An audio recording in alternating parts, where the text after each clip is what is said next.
প্রিয় দর্শক সবাইকে শুভেচ্ছা জানিয়ে শুরু করছি নিউজ 24 এর সরাসরি সম্প্রচারিত স্বাস্থ্য বিষয়ক সাপ্তাহিক আয়োজন এভারকেয়ার হসপিটাল স্বাস্থ্য সংলাপ।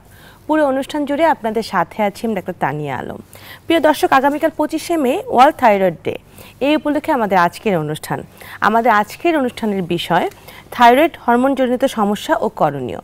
এই বিষয়ে কথা বলার জন্য আমাদের সাথে আজ উপস্থিত আছেন অধ্যাপক doctor Abdul Mannan Sarkar, coordinator and senior consultant, diabetology and endocrinology, Evercare hospital, Dhaka. Doctor Ahsanul Haque Amin, senior consultant, diabetology and endocrinology, Evercare hospital, Dhaka এবং executive committee, Bangladesh endocrine society. প্রিয় দর্শক, অনুষ্ঠানটি সরাসরি সম্প্রচারিত হচ্ছে। আপনারা স্ক্রিনে দেখানো নাম্বারে ফোন দিয়ে প্রয়োজনীয় পরামর্শ নিতে পারবেন। আসসালামু আলাইকুম। ওয়ালাইকুম আসসালাম। কেমন আছেন? আলহামদুলিল্লাহ। আমাদের আজকের অনুষ্ঠানের বিষয় হচ্ছে থাইরয়েড হরমোনজনিত সমস্যা করণীয়। এটা আসলে এই হরমোনজনিত সমস্যা যেটা আমরা বুঝি যে চোখে দেখা যায় না, হঠাৎ করে তার কিছু প্রবলেম, কোনো পেশেন্টের কোনো প্রবলেম ফিল হয়, এরপর তখন সে যখন তার ব্লাড টেস্টটা করে তখন দেখা যায় হয়তো বা তার থাইরয়েড হরমোনটা কম আছে বা বেশি আছে, তখন ট্রিটমেন্টটা শুরু হয়। তো যাদের পরিবারে এই প্রবলেমটা হয় শুধু তারাই বুঝতে পারেন, যাদের নাই তারা কিন্তু অতটা বেশি খেয়াল করেন না। তো আগামীকাল হচ্ছে ওয়ার্ল্ড থাইরয়েড ডে। তো এই উপলক্ষে প্রতিটা ডেরই কোনো প্রতিপাদ্য থাকে এবং সেই প্রতিপাদ্যের উপরই সারা বছরই কাজ করা হয়। স্যার, আমি আপনার কাছে জানতে চাচ্ছিলাম যে এই বছর ওয়ার্ল্ড থাইরয়েড ডে এর প্রতিপাদ্যটা কি? ধন্যবাদ তানিয়া। প্রতি বছরই 25শে মে বিশ্ব থাইরয়েড দিবস হিসেবে পালিত হয়ে আসছে। বাংলাদেশেও আগামীকাল 25শে মে আমরা এই দিবসটা পালন করব। আর প্রত্যেক বছরই একটা প্রতিপাদ্য বিষয় থাকে। এবারও যে প্রতিপাদ্য বিষয়টা nurturing thyroid health, knowledge, detection and wellness, মানে থাইরয়েডের স্বাস্থ্য সুরক্ষা, জ্ঞান, রোগ শনাক্তকরণ এবং সুস্থতা, যাতে জনগণের মধ্যে একটা সচেতনতা তৈরি হয়, আমাদের যারা ডাক্তার তাদের মধ্যে, রোগীদের মধ্যে, অভিভাবকদের মধ্যে, যে আসলে থাইরয়েডের অসুখ বিসুখগুলো কী কী লক্ষণ নিয়ে আসতে পারে, কিভাবে এগুলাকে চিকিৎসা করা দরকার, কত তাড়াতাড়ি চিকিৎসকের কাছে পৌঁছলে রোগটা আর অতটা জটিল হয়ে যায় না, এই সচেতনতা তৈরি করার জন্যই কিন্তু এই দিবসটা পালন করা হয়।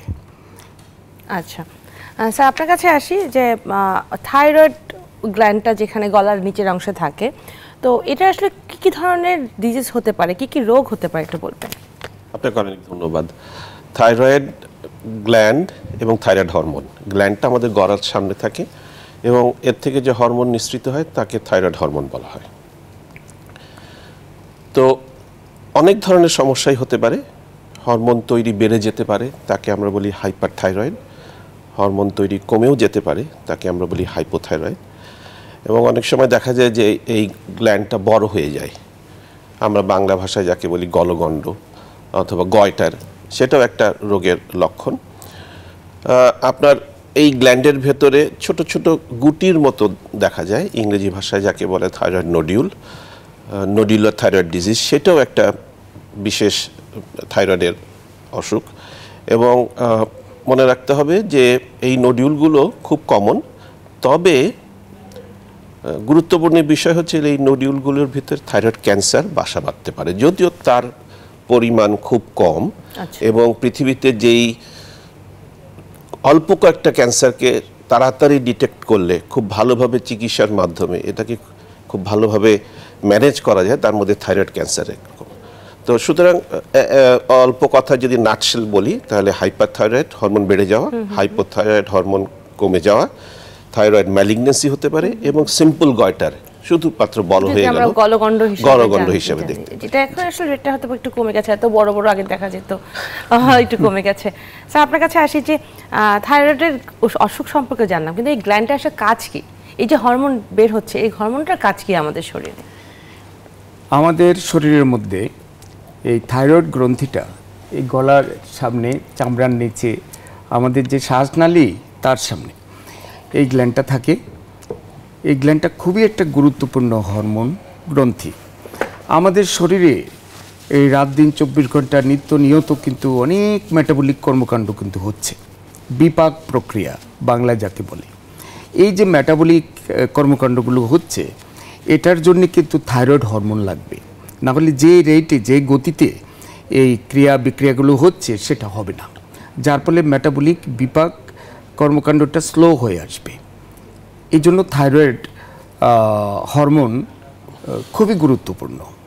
আমাদের এই ছোট ছোট বাচ্চারা জন্মের পর তাদের যে দৈহিক এবং মানসিক বৃদ্ধি, এটার জন্য কিন্তু থাইরয়েড হরমোন খুবই গুরুত্বপূর্ণ। তারপর এই থাইরয়েড হরমোন আমাদের জীবনের এই যে কাজগুলোকে কিভাবে প্রভাবিত করে, সেটা যাদের এই অসুখটা হয়, হরমোনটা কোনো কারণে যদি একেবারে কমে যায় তাহলে সব স্লো হয়ে আসে, কাজে কর্মে কোনো উৎসাহ থাকে না, কেমন একটা আলসেমি ভাব, শরীরের ওজন বাড়তে থাকে, মাথার চুল পড়ে যায়। আবার যখন এই গ্ল্যান্ডের কার্যকারিতা বেড়ে যায় তখন ক্যাটাবলিক অ্যাক্টিভিটি বেড়ে যায়, যার ফলে দেখা যায় যে তার স্বাস্থ্যটা কমে যাচ্ছে, ওজন কমে যাচ্ছে, বুক ধড়ফড় করছে, গরম লাগছে, অস্থির লাগছে, রাত্রে ঘুম আসতেছে না, ঘামছে, এই ধরনের ব্যাপারগুলো হয়। তো সেজন্য আমি যে কথাটা বলবো, থাইরয়েড গ্রন্থিটা আমাদের শরীরের জন্য খুবই একটা গুরুত্বপূর্ণ হরমোন গ্রন্থি, এবং এই হরমোন গ্রন্থিটা থেকে যে হরমোন নিঃসরণ হয় যেটাকে আমরা বলি থাইরক্সিন, এই থাইরক্সিনটা যদি ঠিক প্রপার ওয়েতে যে বয়সে যতটুকু যেভাবে কাজ করার কথা সেভাবে যদি হয় তাহলে কোনো সমস্যা হওয়ার কথা না।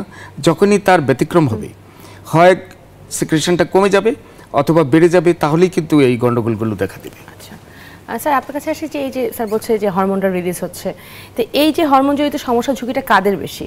আবার অনেক সময় দেখা যায় যে আমাদের নর্মালি মেয়েদের সারা বছর কোনো টেস্ট করা হয় না, মানে আমাদের জন্ম থেকে অনেক দিন পর্যন্ত কোনো ধরনের টেস্ট করা হয় না, যখন তারা প্রেগনেন্ট হয় তখন অনেক ধরনের রুটিন টেস্ট করা হয়, তখন যে তার থাইরয়েড হরমোনটা ধরা পড়ে তার কম বা বেশি যেটাই হোক, তো সেক্ষেত্রে তাদের কি ঝুঁকি হতে পারে বা কি সমস্যা হতে পারে? অত্যন্ত গুরুত্বপূর্ণ প্রশ্ন। প্রথম আপনি জিজ্ঞেস করলেন আমাকে যে কাদের হওয়ার সম্ভাবনা বেশি।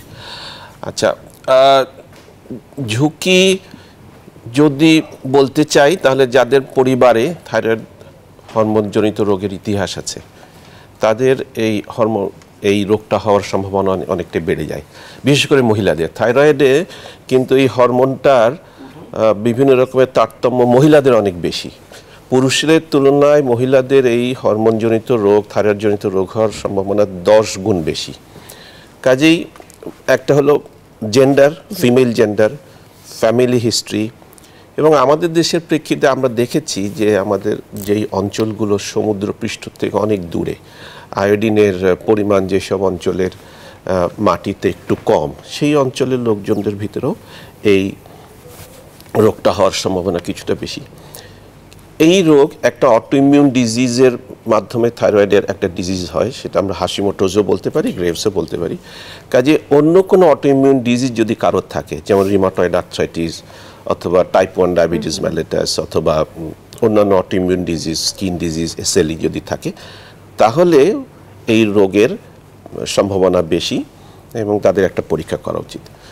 আপনি যেটা বললেন দ্বিতীয় অংশ, যে মহিলাদের গর্ভাবস্থায় পরীক্ষা করা হয় এবং তখন দেখা যায় যে কম, আসলে একটু আগে ডক্টর আব্দুল মান্নান সরকার যেটা বললেন যে এর তারতম্যের জন্য শরীরে এমন কোনো অংশ নাই যেখানে এর অসুবিধা দেখা যায় না।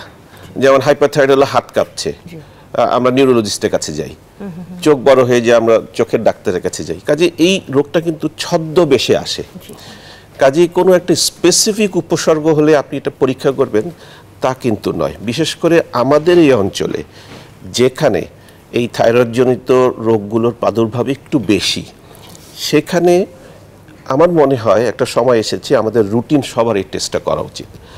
যদিও আমাদের হাতে সেই ধরনের উপাত্ত এখনও খুব জোরালোভাবে নেই যে আমরা অফিসিয়ালি বলবো, কিন্তু আমাদের ডেইলি লাইফে, আমাদের ডেইলি প্র্যাকটিসে, কারণ এই হরমোনটা কোনো একটি স্পেসিফিক চেহারা নিয়ে আসে না, ভেগ সিমটমস থাকে। যেমন উনি বললেন যে শারীরিক এবং মানসিক অবসন্নতা, এটাও কিন্তু থাইরয়েডের একটা গুরুত্বপূর্ণ উপসর্গ, কিন্তু আমাদের ডেইলি লাইফে অনেকেই কিন্তু আমরা এই ধরনের উপসর্গে, কাজে আপনি কোনো একটা পার্টিকুলার সিমটম দেখা দিলে পরীক্ষা না করে সুযোগ পেলেই একটা স্ক্রিনিং টেস্ট করে ফেলা উচিত। বিশেষ করে গর্ভাবস্থায় এবং মহিলাদের যেই বয়সটাতে গর্ভধারণের একটা বয়স থাকে 20 থেকে 40 অথবা এরকম, এই সময় প্রথম সুযোগেই কোনো একটা কারণে যদি অন্য কোনো কারণেও হরমোনের কোনো রক্ত পরীক্ষার প্রয়োজন হয়, অনুগ্রহ করে আপনি আপনার থাইরয়েডটা চেক করে নেবেন। কারণ আমি বলেছি সবসময় সিমটমগুলি প্রকাশ পায় না, বিশেষ করে গর্ভাবস্থায় এবং প্রথম দিকে ভ্রূণের ডেভেলপমেন্টের জন্য এই হরমোনের পরিমাণ অত্যন্ত গুরুত্বপূর্ণ। কাজেই সেই সময় তো আমাদের অবশ্যই পরীক্ষা করা উচিত এবং আপনার বিশেষজ্ঞের সাথে আলাপ করে যথাযথ চিকিৎসা গ্রহণ করা। আমি একটু আমিনের সাথে যোগ করি, গর্ভাবস্থা, এই গর্ভকালীন সময়টা কিন্তু আমাদের শরীরের মেটাবলিক কর্মকাণ্ড বেড়ে যায় স্বাভাবিকের তুলনায়। তখন থাইরয়েডের যে হরমোন, এই হরমোনের চাহিদাটাও বেড়ে যায়। দেখা যায় যে কারো হয়তো থাইরয়েডের কোনো অসুখ বিসুখ নেই, কিন্তু যেহেতু তার থাইরয়েড হরমোনের চাহিদাটা বেড়ে গেছে, সেই অনুযায়ী হয়তো গ্ল্যান্ডটা উৎপাদন করতে পারে না, সেই জন্যও কিন্তু একটু অসুবিধা দেখা দেয়। সেটারও কিন্তু চিকিৎসা লাগবে, না হলে কিন্তু বাচ্চা কিন্তু ঠিকমতো বাড়বে না।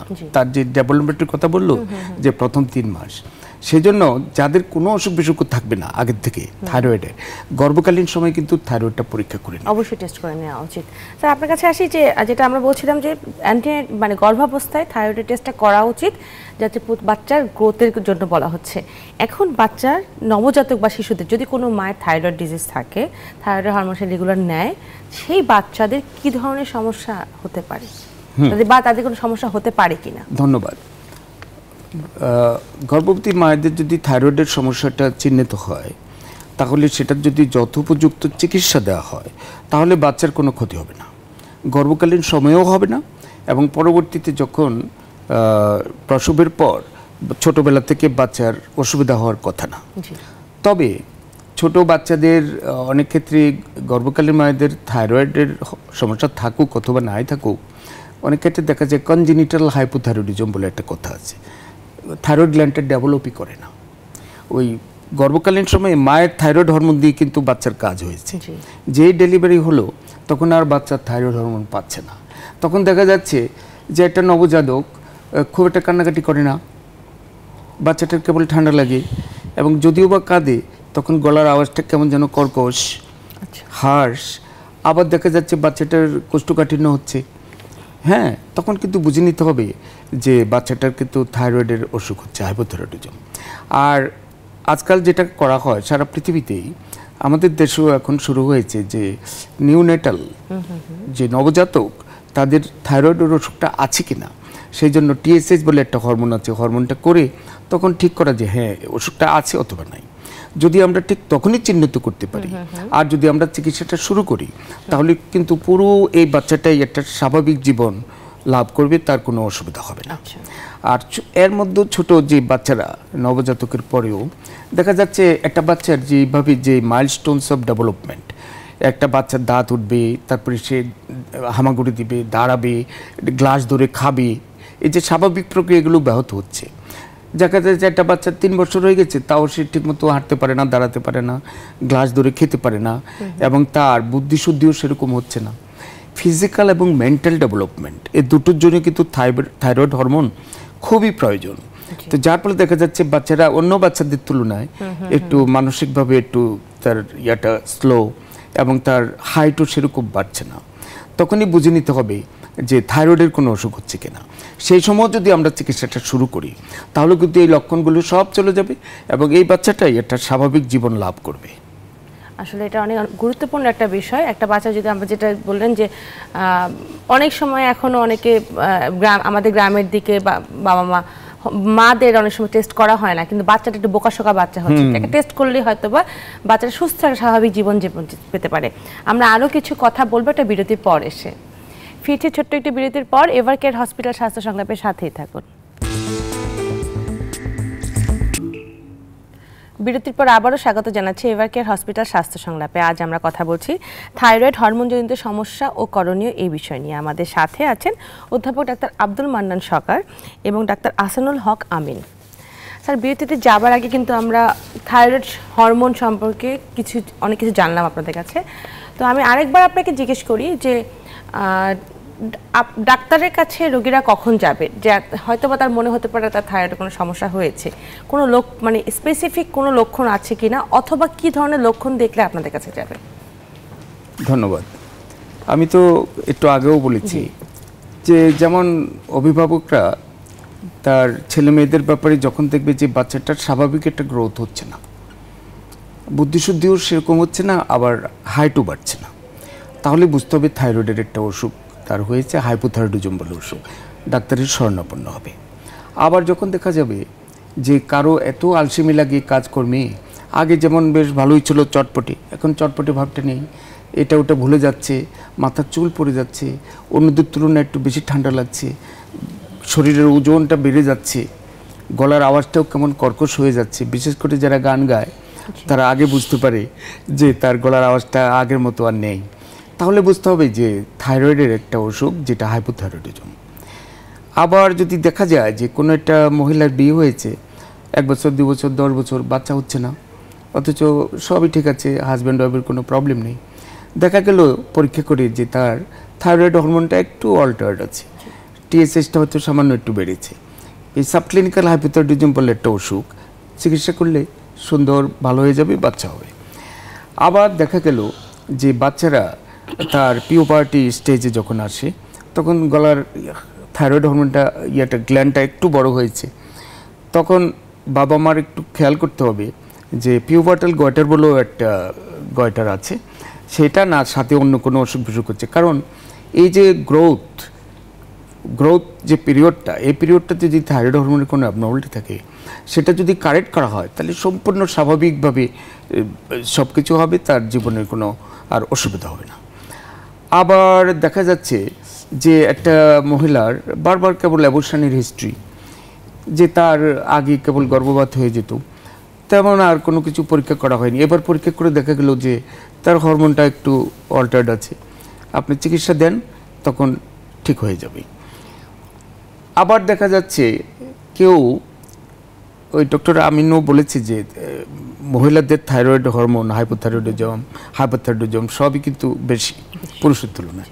দেখা গেল খুবই রেস্টলেস, একদম বুক ধরপড় করে, তারপরে ঘুম আসছে না, অস্থিরতা, তারপরে দিন দিন কেবল ওজন শুকিয়ে যাচ্ছে, অথচ খাবার খাচ্ছে, আর এত গরম লাগছে যে সহ্য করতে পারছে না, তাহলে বুঝতে হবে যে হাইপারথাইরয়েডিজম বলে একটা অসুখ আছে।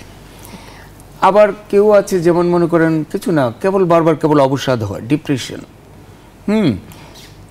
কেমন তেমন কোনো কারণ খুঁজে পাওয়া যাচ্ছে না, একটু পরীক্ষা করে দেখেন, দেখা যাবে হাইপোথাইরয়েডিজম বলে একটা অসুখে তিনি ভুগছেন।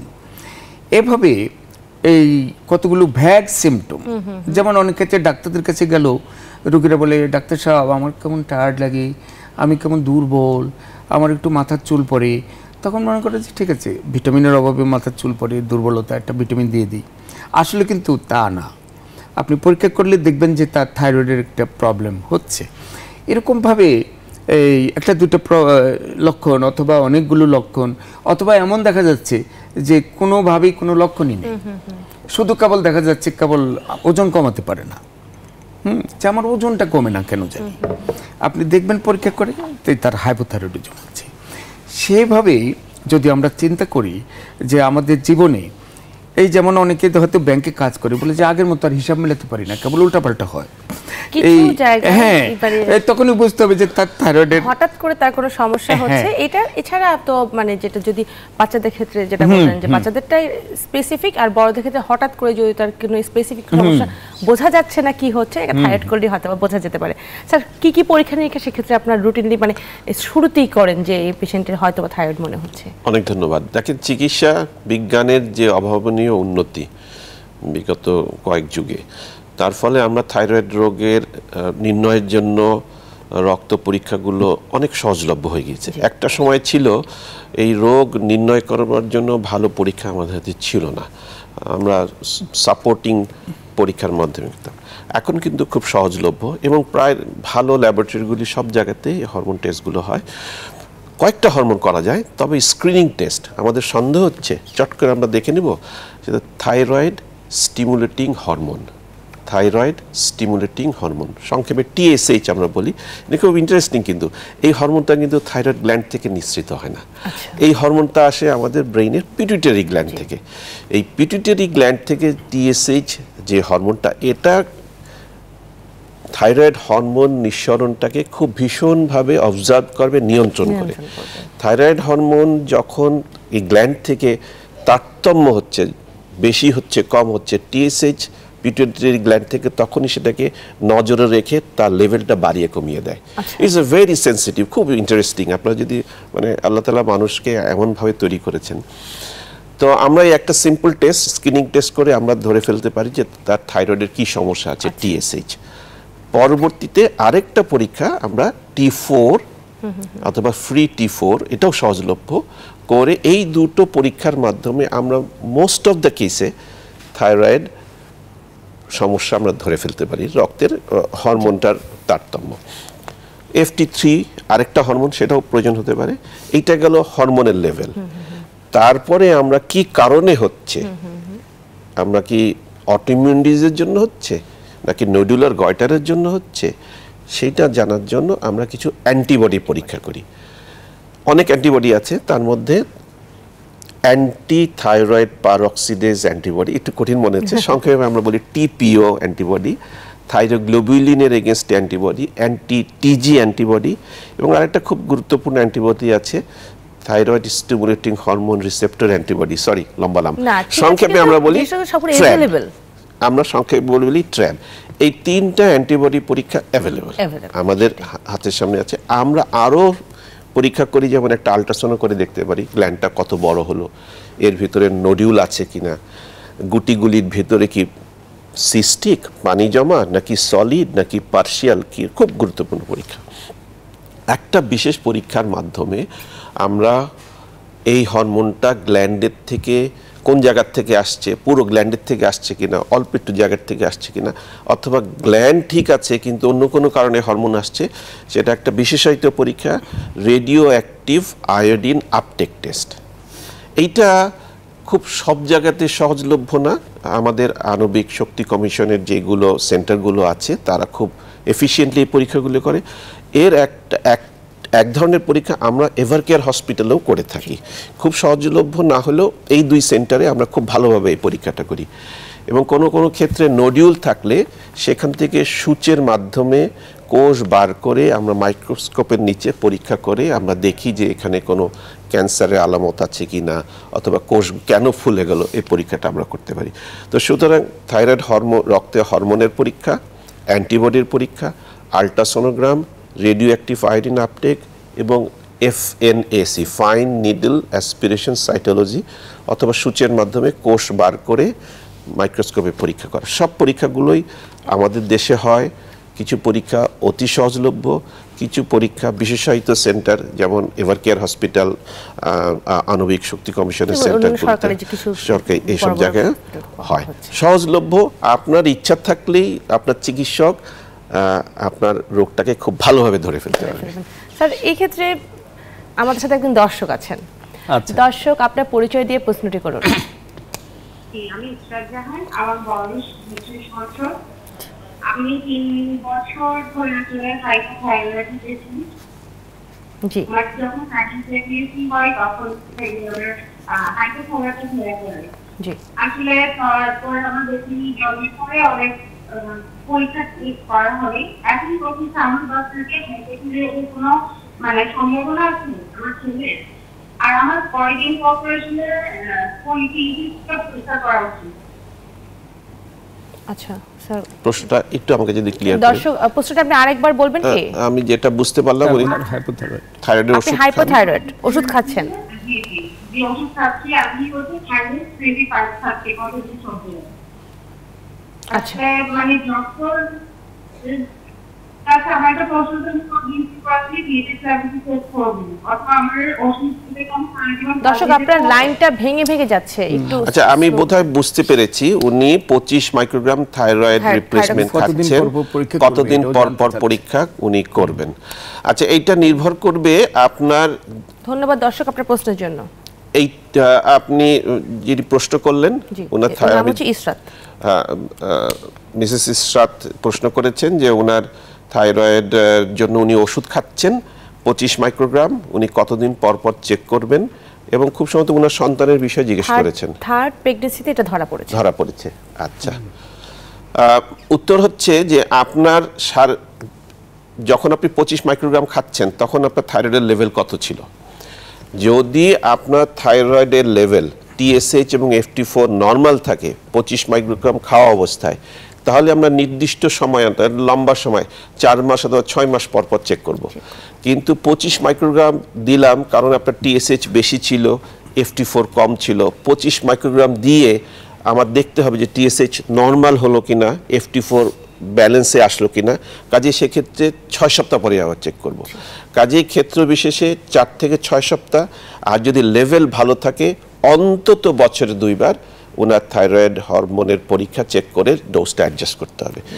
দ্বিতীয় প্রশ্ন যেটা আমার মনে হচ্ছে যে ওনার সন্তানের ক্ষেত্রে জিজ্ঞেস করেছেন, আমরা আগেও বলেছি যে বংশে এই রোগের হিস্ট্রি থাকলে অন্যদেরও এটা হওয়ার সম্ভাবনা। কাজে আপনি তার একটা স্ক্রিনিং টেস্ট করে নিতে পারেন, TSH এর মাধ্যমে করতে পারেন, এবং যদি আপনার অ্যান্টিবডি জনিত থাইরয়েড রোগ হয়ে থাকে তাহলে অবশ্যই বাচ্চার একটি অ্যান্টিবডি পরীক্ষা করে নিতে হবে। স্যার আপনার কাছে আসি যে আমরা তো সব কিছু জানলাম, লক্ষণ কী হয়, পরীক্ষা নিরীক্ষা কী করে, ট্রিটমেন্ট যেটা মানে কী ধরনের ট্রিটমেন্টের মাধ্যমে একজন থাইরয়েড রোগের চিকিৎসা করা হয়? ধন্যবাদ। আসলে ট্রিটমেন্টটা নির্ভর করবে কারণের উপর। যেমন যদি আমরা মনে করি যে হাইপোথাইরয়েডিজম, সেটা গর্ভকালীন প্রেগনেন্ট লেডিদের যদি ধরা পড়ে তার চিকিৎসা লাগবে, সেখানে ডোজটা একটু বেশি দিতে হয় অন্যদের তুলনায়। আর ছোট বাচ্চাদের ব্যাপারে বা যে বয়সী থাইরয়েডের ওষুধটা ধরা পড়ুক, যদি হাইপোথাইরয়েডিজম হয়, এটার একটা সহজ চিকিৎসা হলো আপনার থাইরয়েড রিপ্লেসমেন্ট থেরাপি। হরমোনটা কম আছে বা নেই, আমরা সেটা বাড়ি থেকে দিয়ে দিচ্ছি। এই হরমোনটা যেহেতু খুবই প্রয়োজন আমাদের জন্য, সেজন্য এই ওষুধটা বেশিরভাগ ক্ষেত্রেই সারা জীবন চলবে। সবার ক্ষেত্রে না, বেশিরভাগ ক্ষেত্রে দেখা যায় যে ওষুধটাকে সারা জীবন চালিয়ে যেতে হয়। এই হলো হাইপোথাইরয়েডিজমের একটা ট্রিটমেন্ট। এবং টাইম টু টাইম ডক্টর আমিন যেটা বলেছে যে বছরে অন্তত 2 বার টেস্ট করলে আমরা আবার ডোজটা অ্যাডজাস্ট করে দিতে পারি যে কতটুকু লাগবে। আর যদি হাইপারথাইরয়েডিজম হয়, হরমোনের আধিক্য হয়, তাহলে সেখানেও দেখতে হবে আসলে কারণটা কি। কারণটা ভেদেই কিন্তু চিকিৎসা হবে। সেই চিকিৎসার একটা মেডিকেল ট্রিটমেন্ট আছে, কার্বিমাজল বলে একটা ওষুধ আছে, এই ওষুধটা ডাক্তাররা ঠিক করে দেয় কি ডোজে কতদিন খাবে। আবার কারো কারো ক্ষেত্রে দেখা যায় যে সার্জারির প্রয়োজন হতে পারে যদি গলগণ্ড বা ঘেঁকটা ইয়ে হয়। আরেকটা হলো রেডিও অ্যাক্টিভ আয়োডিন থেরাপি দিয়ে একটা চিকিৎসা আছে। এখন আপনার চিকিৎসকরাই ঠিক করে দিবেন যে আসলে কার কোনটা লাগবে। যে আপনার সাথে দর্শক আছেন একজন। আচ্ছা দর্শক, আপনার পরিচয় দিয়ে প্রশ্নটি করুন। হ্যালো, আসসালামু আলাইকুম। ওয়ালাইকুম সালাম, কে বলছেন? দর্শক আপনি একটু জোরে বলবেন। থেকে জি, আমার বয়স 15। আর হচ্ছে আমার প্রশ্ন হচ্ছে আমি 2020 সালে আমার হাইট ছিল 5 ফিট 1। যেহেতু আমাদের লম্বা হওয়ার বিষয়টা হরমোনের সাথে জড়িত থাকে, তাই আমার মানে প্রশ্নটা হচ্ছে যে এখন 2024 সালে আমার হাইট ফিট 1 এরকম আছে, তাহলে আমার প্রশ্ন হচ্ছে যে আমার হরমোনে কি কোনো সমস্যা আছে? আপনি কি কোনো হরমোনের টেস্ট কখনো করেছিলেন? জি, আপনি কি কোনো টেস্ট কখনো করেছিলেন? না, করিনি। করেন। আচ্ছা, আমরা এই প্রশ্নের উত্তরটা বিরতির পর এসে দেব। দর্শক আপনি আমাদের সাথেই থাকুন, আপনার এই প্রশ্নের উত্তর আমরা বিরতির পর এসে দিচ্ছি। ফিরছি ছোট্ট একটি বিরতির পর। এভারকেয়ার হসপিটাল স্বাস্থ্য সংলাপের সাথেই থাকুন। বিরতির পর আবারও স্বাগত জানাচ্ছি এভারকেয়ার হসপিটাল স্বাস্থ্য সংলাপে। আজ আমরা কথা বলছি থাইরয়েড হরমোনজনিত সমস্যা ও করণীয় এই বিষয় নিয়ে। আমাদের সাথে আছেন অধ্যাপক ডাক্তার আব্দুল মান্নান সরকার এবং ডাক্তার আহসানুল হক আমিন। বিরতিতে যাবার আগে টাঙ্গাইল থেকে একজন দর্শক ফোন দিয়েছিলেন। তার বয়স 15 বছর। ঠিক 4 বছর আগে সে তার হাইট মেপেছিল 5 ফুট 1 ইঞ্চি। এখনও তার হাইটটা সেমই আছে, মানে 11 বছর বয়সে তার যে হাইট ছিল তারটা সেটা এখনও সেম আছে। এখন তার কি হরমোনাল জনিত কোনো সমস্যা আছে কি না, আর কি করলে তার হাইটটা একটু বাড়তে পারে? ধন্যবাদ। হ্যাঁ, দর্শক জানতে চেয়েছেন যে তার যে হাইট 5 ফিট 1 ইঞ্চি ছিল, এটা এখনও সে একই রকমের হাইট আছে। আসলে আমাদের যে হাইটটা অনেকগুলো ফ্যাক্টরের উপর নির্ভর করে। বাবা মায়ের হাইট কেমন, এনভায়রনমেন্টাল পরিবেশ কেমন, খাবার দাবার কেমন, অনেক কিছুর উপর নির্ভর করে। তবে জেনেটিক একটা ফ্যাক্টর কিন্তু খুব স্ট্রং, সেই ব্যাপারটা ভুলে গেলে চলবে না। আর তার সাথে আমাদের হাইটের সাথে সম্পর্ক হচ্ছে আমাদের শরীরে দুটো হরমোনের, একটা হলো গ্রোথ হরমোন, ব্রেনে পিটুইটারি গ্রন্থি থেকে আসে গ্রোথ হরমোনটা, আর একটা হলো থাইরয়েড হরমোন, যেটা নিয়ে আমরা এত কথা বলি। তো আপনি একটু থাইরয়েড হরমোনটা চেক করতে পারেন যে এটা কোনো প্রবলেম আছে কি না। আর অন্যান্য ফ্যাক্টরগুলো তো মনে রাখতেই হবে, যেটা বললাম যে হাইট কিন্তু সবার কিন্তু একরকম হবে না, একটু কম বেশ হবে, এবং এটা অনেকগুলো ফ্যাক্টরের উপর নির্ভর করবে। তার মধ্যে একটা ইম্পর্টেন্ট হলো জেনেটিক, জি ফ্যামিলি জেনেটিক, এই দুটো একটা ইম্পর্টেন্ট। এর পরে হচ্ছে থাইরয়েড টেস্ট করে দেখতে পারে। স্যার আপনার কাছে আসি যে থাইরয়েড হরমোন জড়িত সমস্যাগুলো নিয়ে আমরা কথা বলছি, তো এই যে সমস্যাগুলো যদি হয়ে যায় তখন ট্রিটমেন্ট করতে হয়, প্রতিরোধ কি করা যায় কিনা? ধন্যবাদ। এটা কিন্তু রোগীরা আমাদেরকে খুব অফেনলি জিজ্ঞেস করেন যে কেন হলো, কি করলে আমি ভালো থাকতে পারবো। এক কথায় কোনো উত্তর নেই এটার, কারণ আমরা যদি থাইরয়েড হরমোন জনিত রোগগুলোর ইটিওলজি কারণগুলি দেখি, তার মধ্যে এক নম্বর হচ্ছে auto immune disease. Auto immune বোঝা যাচ্ছে যে অটোমেটিক্যালি আমাদের শরীরের ইমিউন সিস্টেমের কোনো একটা গণ্ডগোলের জন্য এই রোগগুলো হয়। তো এটা আমাদের হাতে না, সেটা হাইপোথাইরয়েডের ক্ষেত্রেও, যেটাকে আমরা বলি হাশিমোটোস থাইরয়েড ডিজিজ, অথবা হাইপারথাইরয়েডের ক্ষেত্রেও গ্রেভস ডিজিজের ক্ষেত্রে অটোইমিউন ডিজিজ আমরা খুব একটা প্রতিরোধ করতে পারবো না।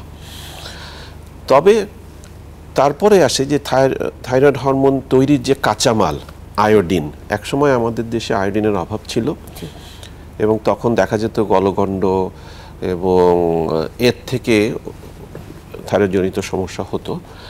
তবে বিগত বছরগুলোতে সরকারি উদ্যোগে এবং আমাদের সচেতনতার ফলে যে আয়োডিনযুক্ত যে লবণ সব জায়গায় যে অ্যাভেলেবল হয়েছে, তার ফলে আলহামদুলিল্লাহ আমাদের এই আয়োডিন ঘাটতি আমরা অনেকটাই পূরণ করতে পেরেছি। তৃতীয় হচ্ছে যে কিছু কিছু রেডিয়েশন আছে, সেগুলো যদি ইচ্ছাপূর্বক অথবা অনিচ্ছাপূর্বক, ধরেন কোনো একটা ক্যান্সারের চিকিৎসার জন্য রেডিয়েশন হচ্ছে, তখনও কিন্তু যদি সাবধানতা অবলম্বন না করা হয় থাইরয়েড ডিসঅর্ডার হতে পারে। অথবা দুর্ঘটনার জন্য যদি কোনো রেডিয়েশনের সম্মুখীন হয় তাহলে থাইরয়েডের সমস্যা, চেরনোবিল দুর্ঘটনায় যেটা আপনারা যদি মনে করেন, তাহলে তখন কিন্তু খুব বড় ধরনের থাইরয়েড ডিজাস্টার ঘটেছিল। আর আমরা এই জিনিসগুলি আমরা একটু সাবধানতা অবলম্বন করব। তবে মনে রাখতে হবে যে পুষ্টিকর খাদ্য, হেলদি লাইফস্টাইল, একটা ব্যালেন্স ডায়েট আমাদেরকে থাইরয়েডকেও সুস্থ রাখবে। কিছু কিছু মাইক্রোনিউট্রিয়েন্টস আছে যেগুলো বলা হয় যে থাইরয়েড হরমোন তৈরিতে সহায়তা করে। সেলেনিয়াম একটা খুব অল্প পরিমাণ লাগে আমাদের শরীরে। সাপ্লিমেন্ট কোনো রিসার্চে দেখা গেছে সেলেনিয়াম সাপ্লিমেন্টেশনে আমাদের থাইরয়েডের হেলথটা ভালো থাকে। সেটা আমাদের পুষ্টিকর খাবারের মধ্যে নিলেই হয়, আলাদা যে ভিটামিন কিনে খেতে হবে তা না, সেলেনিয়াম রিচ ডায়েট খেলেও এটা হবে। আর আমাদের এই তো এইভাবে আমাদের সাবধানে থাকতে হবে। আর একসময় প্রচলিত ছিল যে কিছু কিছু খাবার, ফুলকপি, বাঁধাকপি, ব্রকলি, এগুলো খেলে হয়তো থাইরয়েডজনিত রোগ হয়। ব্যাপারটা হচ্ছে যে উত্তর হচ্ছে ইয়েস অর নো। যদি আপনি এগুলোতে কিছু একটা উপাদান আছে যেগুলি থাইরয়েড হরমোন সিনথেসিসে একটু বাধা দিতে পারে, কিন্তু সেটা যদি হিউজ পরিমাণে খাওয়া হয়, যেমন একটা মেডিকেল আমাদের লিটারেচারে আছে যে এক ভদ্র মহিলা অ্যান্টি ক্যান্সার মনে করে ব্রকলি খেয়েছেন উনি ডেইলি 1 কেজি করে, 2 মাস অথবা কয়েক মাস পরে উনি হাইপোথাইরয়েডে পরিণত হয়েছেন। এরকম তো আমাদের রোজকার ডায়েটে যেটা আমরা রান্না করে, সিদ্ধ করে, রান্না করে অল্প পরিমাণ খাই, তাতে কোনো অসুবিধা নেই। তবে বেশি পরিমাণে এই জিনিসগুলো খাওয়া যাবে না। তো কোনো কিছুই তো বেশি না। এক্স্যাক্টলি হ্যাঁ, সেটাই তো বললাম যে পুষ্টিকর একটা হেলদি লাইফ, এটাই আমাদেরকে রক্ষা কবচ। আর সাবধানে থাকবেন, মনে রাখতে হবে যে আমাদের কি কি সিমটম হতে পারে। ওই যে বললাম মানসিক অবসন্নতা, সেটাও কিন্তু একটা খুব প্রমিনেন্ট ফিচার। কাজেই লক্ষণগুলো অনুযায়ী আমরা যদি পরীক্ষা করি, আগে ধরা পড়তে পারে আর একটা সুস্থ সবল হেলদি লাইফ লিড করবেন, আপনি সুস্থ থাকবেন। আপনি আমার কাছে, আমি অন্য একটা কোশ্চেন করব, এই কোশ্চেন আমাদের সময় খুব কম। আসলে থাইরয়েডের যদি রোগ হয়, সাধারণ লোকজন কার কাছে যাবে? তারা একটা কনফিউজ হয়ে যায়, বড় হয়ে যাচ্ছে হয়তো বা সার্জনের কাছে যাচ্ছে, বা গলা যেহেতু ইএনটি সার্জনের কাছে যাচ্ছে। আপনাদের কাছে মনে হয় কম আসে, কারণ মনে হয় না যে আপনারা তো মনে করেন এন্ডোক্রাইন মানে ডায়াবেটিস মনে করছে, এন্ডোক্রাইন যে আলাদা একটা ডিপার্টমেন্ট, এই বিষয়ে একটু বলবেন, কিন্তু খুব সংক্ষেপে বলতে হবে। ধন্যবাদ। আসলে যে ব্যাপারটা হয় সেটা হচ্ছে থাইরয়েডের এই অসুখ বিসুখগুলো হলে কার কাছে যাবে। যেহেতু থাইরয়েড একটা হরমোন গ্রন্থি, তার যে কোনো অসুখ, গলগণ্ড থেকে শুরু করে হাইপারথাইরয়েডিজম, যে অসুখই হোক, ক্যান্সার, সেটার জন্য প্রথমেই একজন ডায়াবেটিস এবং হরমোন রোগ বিশেষজ্ঞকে দেখাবেন, ডায়াবেটোলজিস্ট অ্যান্ড এন্ডোক্রাইনোলজিস্ট। তারপর তিনি ঠিক করবেন সার্জারি লাগবে কিনা, সার্জনের কাছে পাঠাবেন, অন্য কারো কাছে পাঠালে পাঠাবেন। কিন্তু প্রথমেই রোগীরা একজন হরমোন রোগ বিশেষজ্ঞের সাথে যোগাযোগ করবেন।